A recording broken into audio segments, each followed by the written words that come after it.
Welcome to the EU Transition Support Programme.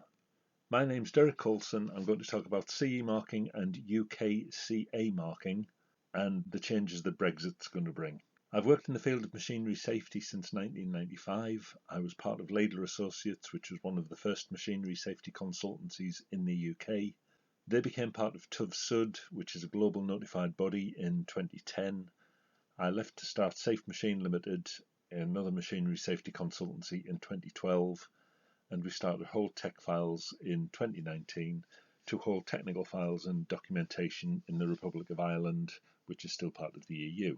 There are a number of directives which are relevant to industry. These include the Machinery Directive, the Low Voltage Directive, EMC Directive, etc. All directives should demonstrate compliance to essential requirements, sometimes known as essential health and safety requirements. It's up to the manufacturer to determine which directives apply, and there's around 70 directives that require CE marking.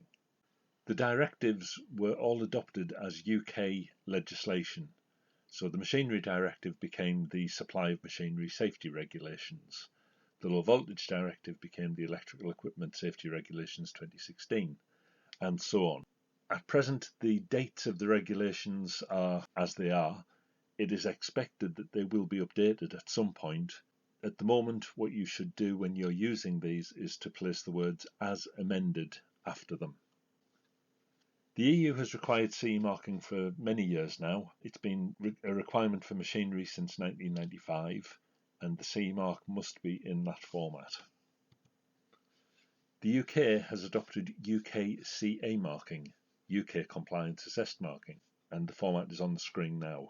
Northern Ireland has slightly different requirements. It still requires CE marking, and in certain circumstances will require UKNI marking.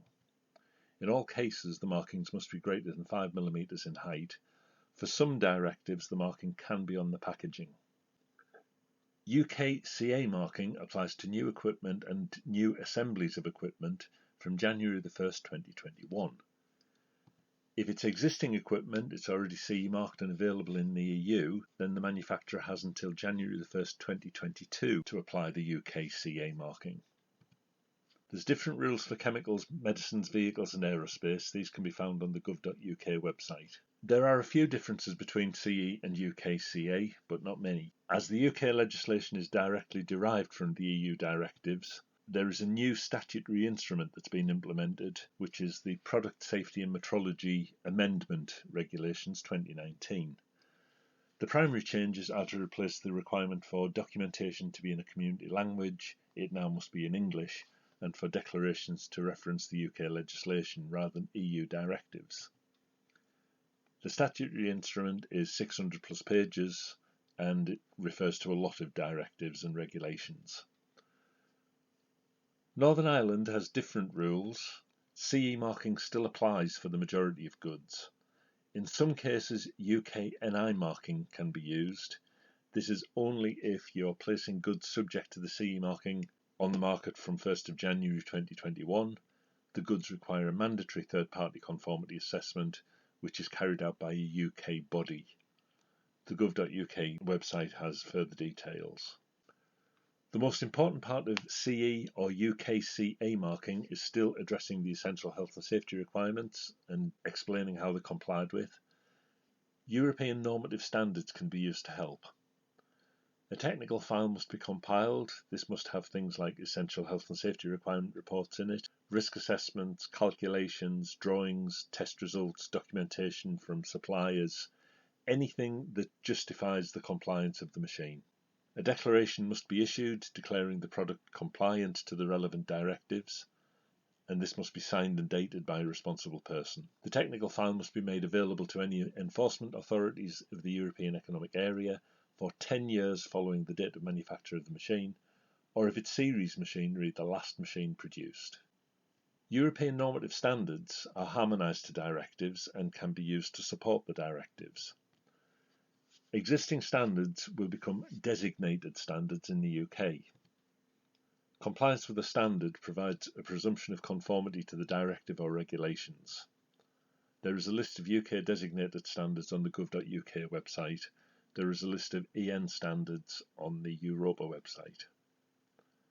Standards can be bought from any EU standards agency. Currently Estonia is the cheapest. If you're buying standards from EVS, buy multiple copies as there is less security. The cost is around 20 to 30 euros for 3 copies. Once the machinery is safe, the conformity procedure is complete, the technical file has all the information, the CE or UKCA marking can be applied and a declaration of conformity issued. It is understood that a joint UKEC declaration is acceptable as long as it contains all of the information required by both sets of regulations. This would include the machinery directive and number, any other directives that apply and their number, plus the relevant UK regulations and their number.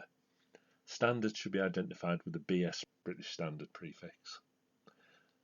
The declaration must be signed and dated and the name of the person signing identified clearly.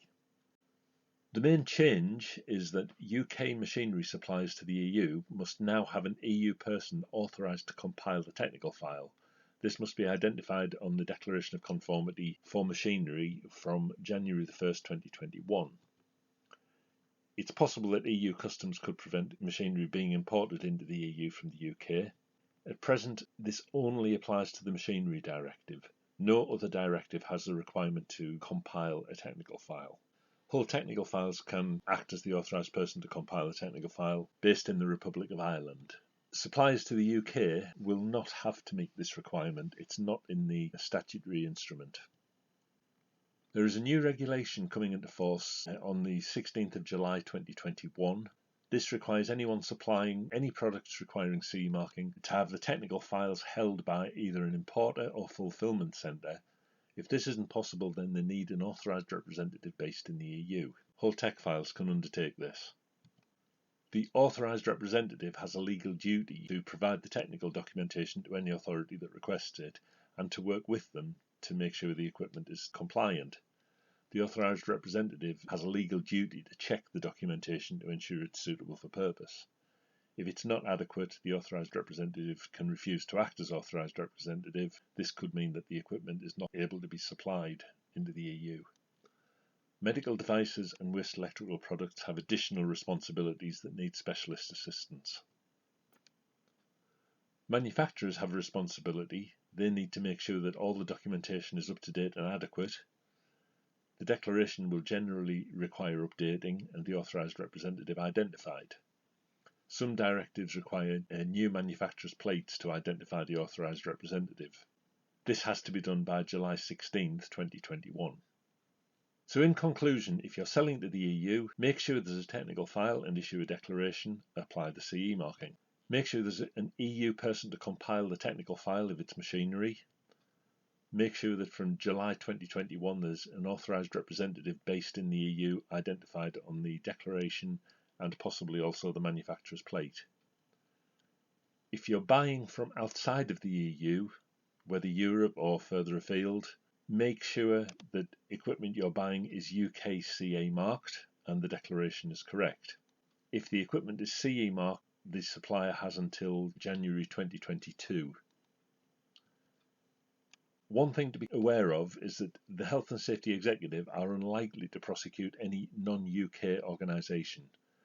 It's always going to be the end user that has the duty to check the CE marking or the UK CE marking is correct, has been done properly and is adequate. CE is thought to stand for check everything. If you need any assistance with machinery safety, Safe Machine can help. Please email derek@safemachine.co.uk. If you need anyone to compile a technical file or act as authorised representative, Whole Tech Files can help in Ireland. Email derek@wholetechfiles.eu. There is a software package, Compliance Risk Software, available that allows you to compile a technical file for machinery directive or low voltage directive. Thanks to Tees Valley Business for giving me the opportunity to present this webinar.